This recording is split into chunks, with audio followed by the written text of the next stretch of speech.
mag... Dito nga pagka nagkayo. So Alvin Daos. So ganda.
Parang may emergency, so yun, na-assume ko na kasi kailangan ko rin itong motor na to para sa itong kabuhayan showcase natin na deliver boy. I-deliver tayo ng mga accessories, so ilalagay ko dito sa likod kasi yung compartment nito is malaki, kaya malaki yung nalalagay. Hirap basta naka X-Max ka, then traffic pag hindi ka sanay nito. Basta first 2 months ako na drive na ito, hindi ko pa masyadong kabisado, nahihirapan pa ako. So kalaunan, eto, sasanay ka. Mga nakailang simplang ako nito, 3 yata. 3 simplangan tayo mga ka-top speed bago natin nalutunan. Pero ito naman, ayos, tuloy-tuloy lang buhay. So babalikan ko kayo mamaya mga ka-top speed. Dating natin doon, titignan natin yung mga big bike ng Moto Hub. Titignan natin kung ano nandun. Moto Hub Davao. Kasi mababayad ako ng motor doon, bibidyoan ko na lang para sa inyo mga ka-top speed. So mamaya na na, peace out.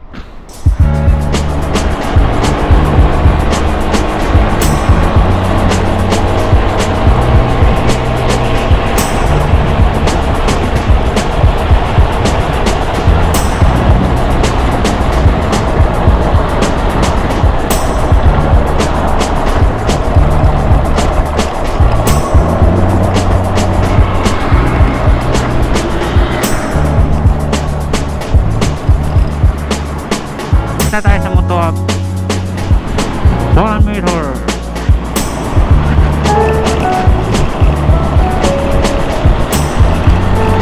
So doon nakikita yung mga big bike, mga ka-top speed.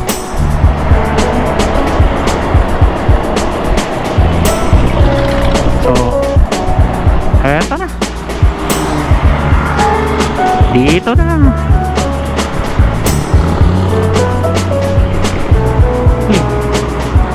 So ito mga ka-top speed, ito yung Moto Hub. So kung may ayos sila, pwede makapasok.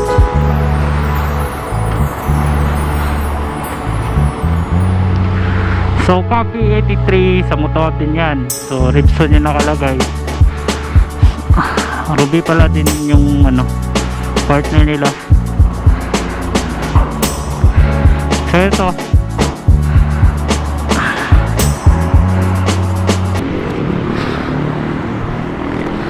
ang daan dito, tinaayos kasi nila yung Wala na yung sir, ito lang agaw niya, balik yun. Wala na? Wala na yun.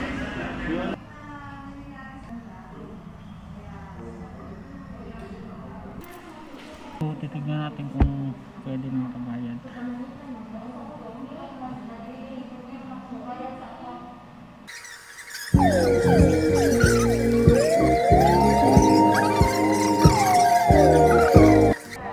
Uh, 12. Okay, 12,425. Kung naa siya 3,625. Kay 7 man ang iyang kuan. Tong March, kinakabayad man yata ko. Nagbayad ko sa March 10. Ugma mang due date niya 7. Yan na tayo. Palabas na tayo, nakabayad na tayo, no? So, Yamaha Ulas. Sa Yamaha Ulas. So, kami sir. Hello. Hi. Okay. So, andito tayo sa Yamaha Ulas, mga ka-Tatsweet. Paalam tayo sa manager nila na pakiusap tayo na pwede natin i-video yung mga motor nila dito. Ito, yung mga big bike. So, i-assist tayo ni Sir Migs. Migs. Ay, bawal. sorry. Migs Moto Musika. Migs Moto Musika. Pumili ng mga motor nila. Nag-offer lang tayo sa kanila kung di pa nila alam yung gusto nilang tingin ng yung specs nila. ganun. So, kagaya nito, sir. Ito, syempre, pangarap ko ito na motor eh. T-Max. So, ito, anong mga price range nito, sir?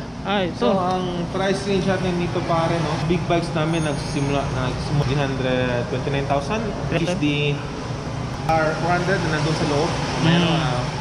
Pupunta tayo doon. Oh, sige. So, sa ngayon, ito yung mga big bike na available sa amin. Itong T-Max, this is around 649,000. 530cc. Oo. And this Wala one pa tayong bago nito, sir, no? Di ba we do have already, but it's na wala pa diri sa wala pa Davao, wala pa sa Philippines ito, no? Which is 560cc na T-Max. Ito, sir, MT-09. So, syempre yung MT-09. Ito, guys, yung price range MT-09. niya. So, ito yung... 560. Oh, flex ko lang, sir.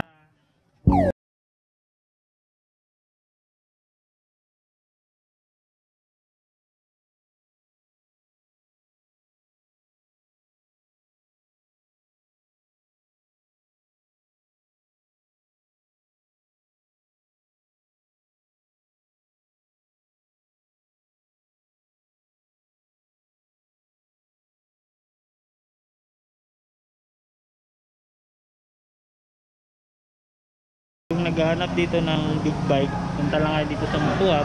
Ito yung mga big bike nila. MT-07.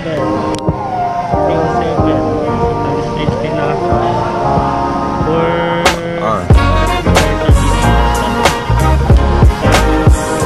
yung MT-09, this 07.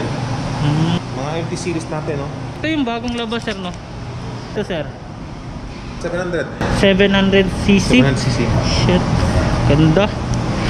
So, ito lang yung available kulay niya. For the 09, the 07, ito yung mga color na available. Ang 09 naman, meron naman siyang ganito. Pero available pa sa mga karon na colorway. Wala pa kaming stocks, paparating pa. Oo, kasi dala ng isigya Marami talaga. talagang na-delay na delivery. So, meron din tayo maliliit na bike. Diba? So, we offer, yun nga, no, back to since sinasabi mo na offer, we offer small bikes and big bikes sa mga clients namin. Underbone, Minusol I-125, Aerox 155, NMAX, sir, no? Available din ba NMAX dito? Sa ngayon, wala pa kami yan. Wala pa yung stock. Pero pwede sila magpa-reserve. Wala rin kami nga reservation muna na tinatanggap because sa amin muna dito is first come first serve basis.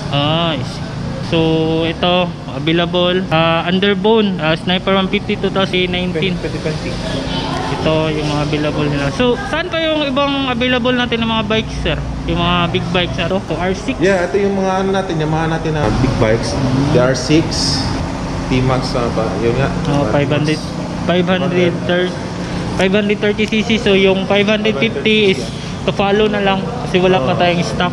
Tignan natin yung R6, guys. So ang range ng price ng R6 is ito 749, good as cash na yan siya.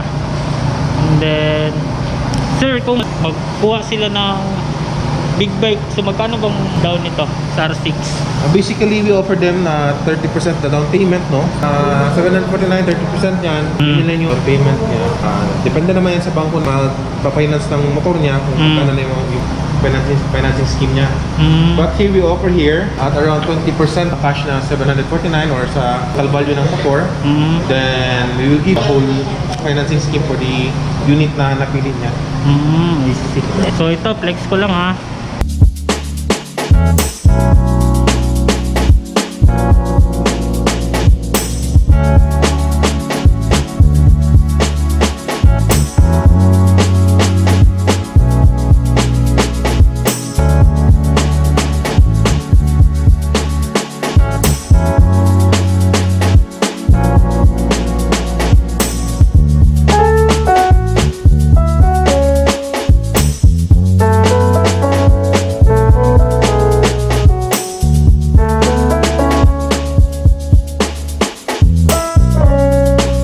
Sa kabilang kwarto, no? So yung mga classics na bikes nila ng Yamaha, wow, shit na shit. So available ito guys sa Moto Hub Ulas. So ito this bike here is owned by one of our client, no? This one is not for sale. This one is display only. SR 700. So lahat ba to sir 479? Magkaiba pala yun, no? Yeah. Oh. This one is the SR. This one is the SR 400. So pupunta tayo sa taas. So marami hindi nakakalam nito na may second floor siya. Kahit ako bago ko lang na tignan to. So check natin, reflex natin yung mga bikes nila dito.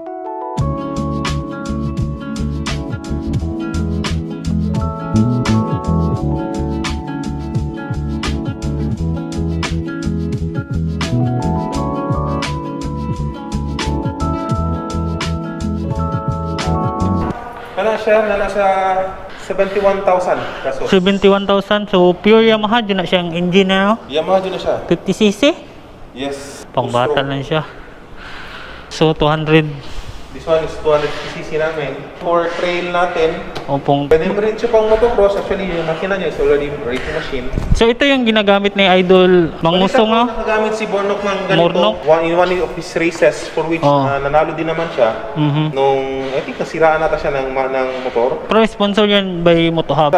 Yung motor na ginamit niya is friend doon sa mga Luzon, yun yung nagamit niya.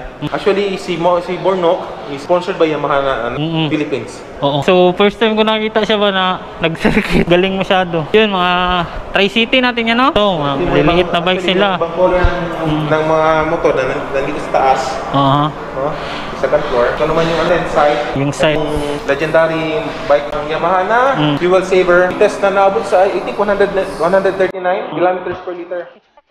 Kita pangalan. Share din. Ako to ba?